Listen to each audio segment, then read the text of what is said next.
Hey guys, we're going to try something a little different. You all are very well aware by now that I greatly enjoy Hank Green, John Green, the Crash Course videos, and so since I can't be one of the Green brothers, this is the closest thing I get to do to having my own Crash Course video. So anyways, you guys have a guided reading that's due today, and since I'm not here to go over it in person with you, I'm going to go over it via video. So I've taught this class enough at this point that I kind of know some of the questions that people are going to ask about the guided reading. So what we'll do is I'm just going to address some of the concepts, some of the questions that are in the guided reading, go over a few things. So if you haven't gotten it out already, make sure you have your guided reading out so that you can follow along. And then at the end of the video, if you still have questions, you're welcome to ask the people that are around you. You can check with Ms. Cook, who's subbing for me today, and we'll just kind of see how this works. If it doesn't work, we won't try it again, but since we've had so many snow days and flood days and rain days and whatever days we've had, I thought it was important to go ahead and have a chance to stay on task. So we're looking at the second guided reading in the personality section. So we yesterday delved into the world of Freud and all the fun stuff that goes along with that. So today we're looking at more of the humanistic psychology and how it relates to personality. So one of the really important concepts right off the bat is the term self-actualization. Self-actualization, it was an idea from Abraham Maslow, who's one of the key humanist psychologists in this section. And so basically his idea is that the ultimate psychological need that arises after basic physical and psychological needs are met and self-esteem is achieved. In a later section in this class, we're going to talk about what he called the hierarchy of needs. And basically, self-actualization is the motivation that we have to fulfill our potential. So that desire that we feel to run a marathon. Like, let's be honest, there's no real reason to run a marathon. The reason people do it is because they want to kind of achieve their own potential. They want to do something that allows them to feel accomplished. And so that's what we're talking about with self-actualization, is this desire to fulfill one's potential. So then if we start looking at the questions, and I'm sorry I keep looking down, but I'm looking at my notes now. You get to see my giant forehead. Anyways, so question 1 in the guided reading says, what did the humanist psychologist focus on and emphasize? And so the humanistic perspective in psychology definitely focuses, as we've already talked about, on achieving self-growth, self-potential, achieving one's best self. And so the humanistic psychologists, they focused on the ways that, quote, healthy people strive for self-determination and self-realization. So they understand that sometimes people have issues, mental illness or other factors that could negatively influence what they choose to focus on and how they determine themselves. But the idea is this desire to achieve full potential, to see the world.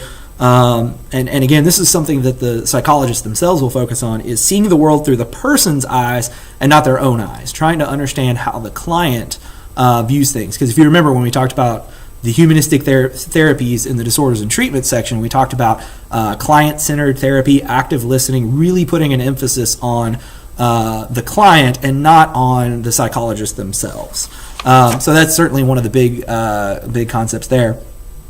Question 3 says, according to Carl Rogers. So Carl Rogers is really one of the other big humanist psychologists to go along with Abraham Maslow. So Rogers, according to Rogers, what are the 3 ways that other people can nurture our growth? And so Rogers said that basically there's 3 things that other people outside of ourselves can do to help us grow as individuals. And that is to be genuine, to be accepting, and to be empathic, or to have empathy. And so Rogers compared those 3 things to the water, the sun, and the nutrients that allow a tree to grow. The humanist psychologists, for lack of a better term, sometimes come across as sort of the hippies of the psychological community, as far as, peace, love, and acceptance. And so Carl Rogers basically said that the people around us, if they want to help us grow, if they want us to really achieve our potential, they can be genuine with us, they can be accepting, and they can be empathic, showing empathy. Now, like the other psychological perspectives, there are certainly criticisms. And question 4 in the guided reading asks about the criticisms of the humanistic perspective. A criticism similar for the humanistic perspective as the psychodynamic perspective is that the concepts are very vague and they're very subjective. Unlike behaviorism that's focused on learned and observable behavior, unlike the biological perspective that looks at brain chemistry, the humanistic perspective is very subjective. It's very vague in many cases. A lot of the criticisms or the critiques of the humanistic perspective also would say that there's too much emphasis on the individual. That we as human beings are very social creatures, and to say that it all comes down to our self-determination is putting too much focus on the individual. And then the other criticism of the humanistic perspective is that it does fail to appreciate the reality of the human capacity for evil.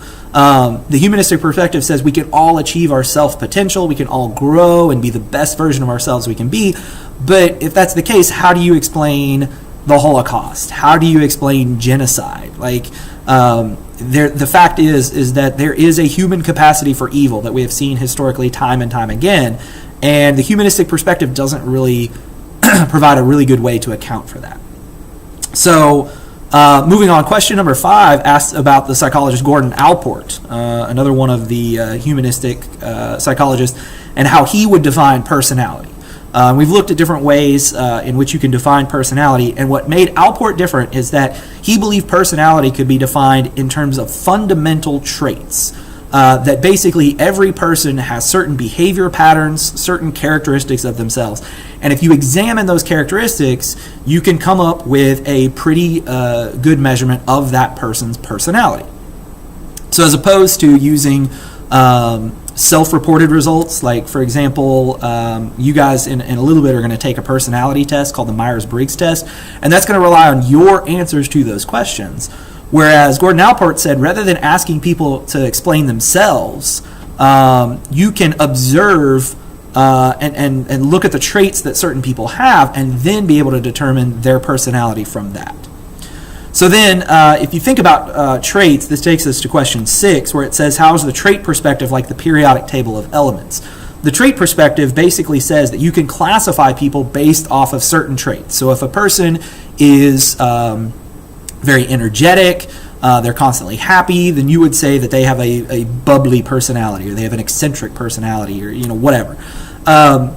The trait perspective says, again, that it's based off of those certain traits. So it's kind of like the periodic table. Now, you guys know that science isn't exactly my forte, but even I know that the periodic table of elements is set up in such a way that the elements have certain common characteristics. If they're in this column, there's something about noble gases or alkaline earth metals or something like that. But they're there because they have certain traits in common.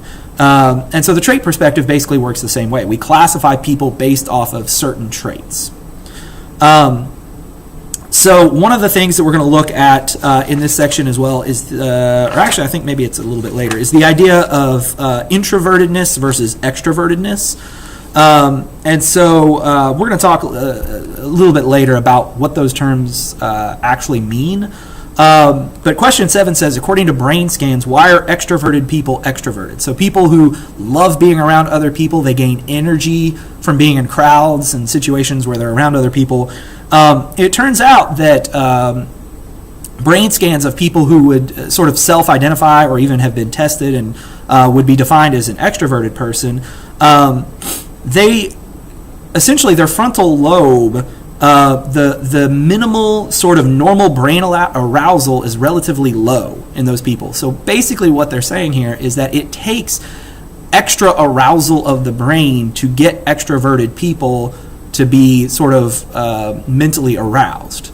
So that's why extroverted people maybe need to be around lots of people, need to be constantly in action. They don't like sitting still. They don't like being quiet. Whereas introverted people, their brains may sort of have a higher normal brain arousal, which means they don't really need a lot of extra excitement in their lives. Question 9, for whatever reason, this comes up so much on the AP exam. For the last couple of years, they have asked questions where you had to know about one of these traits. So I'm going to recommend, to be honest, that if you didn't write down what these traits actually mean, go back in your guided reading and get that information from the text, because, like I said, they have asked about this for several years in a row for right now. But the big 5 personality factors, the factors that make up who you are as far as your personality: conscientiousness, agreeableness, neuroticism, openness, and extroversion. And the way to remember that is the acronym CANOE, C-A-N-O-E, or if you prefer the acronym OCEAN, O-C-E-A-N, that works as well. So actually, while we're on the topic of extroversion, let's go ahead and talk about this. So people, I think, get those terms mixed up. When we talk about extrovertedness and introvertedness, they think, oh, extroverts love people and introverts are shy. And that's part of it, but there's a little bit more to it than that. Extroverts are people who gain energy from being around other people. So the best way, frankly, to tell whether you're an introvert or an extrovert is to imagine this situation, okay? Imagine that you go to a party and there's lots of people there, and you spend 2 or 3 hours there, and you've got friends and you enjoy being around people. When you go home, are you excited? Are you energized by the fact that you were around a bunch of people and that you had all this fun? Or are you tired? Are you exhausted? And so if the answer is I'm tired and I'm exhausted, even though I had a really good time, being around all those people sort of wore me out, that means you are more likely to be an introvert. Whereas if you went to the party, enjoyed yourself, and you're like, yeah, let's keep this party going, let's go to Taco Bell, it's open till 3 a.m., then you're looking at mostly being an extrovert. So those are terms that I think pop psychology sort of uses and doesn't necessarily use in the correct way. So when we talk about those big 5 personality factors, extroversion and introversion does come up a lot, but all 5 of those are important. And if you're unsure about what some of those mean, definitely go back in the textbook and make note of that. Okay, question 10. When I first taught this class, these were real people. And it says Rachel's sister is extremely quiet in U.S. history, but according to Rachel, she's not quiet at all in other situations. So what explains why a really quiet person in one situation may be incredibly outgoing and loud in other situations? And what it tells us is that our behavior often depends on where we are, who we're with, all that kind of stuff. And what that's called is the person-situation controversy. And what that tells us is that the results we get on a personality test, for example, if you are asked a question on a personality test, are you a quiet person? Well, it probably depends on the situation. For me, for instance, I'm not a quiet person in the classroom. It's my job. I talk all the time. I've been talking for 12 minutes and 43 seconds, and there's no one else in this room. So for me, I might be inclined, if I'm thinking about recording this video, to say, no, I'm not a quiet person at all. I talk all the time. And yet you put me in a social situation at a party with a bunch of people I don't know, and yeah, I'm going to be pretty quiet. So that controversy tells us that personality test results should not be taken as an absolute 100% truth one way or the other. That there's wiggle room there to kind of realize that it depends on the situation. And then finally, the last question in the guided reading, question 11, asks about Ambedi and Rosenthal's experiment. And what does that tell us about our first impressions and our ability to judge others' personality traits? It turns out we're actually pretty good at judging people's personalities, even with very little information.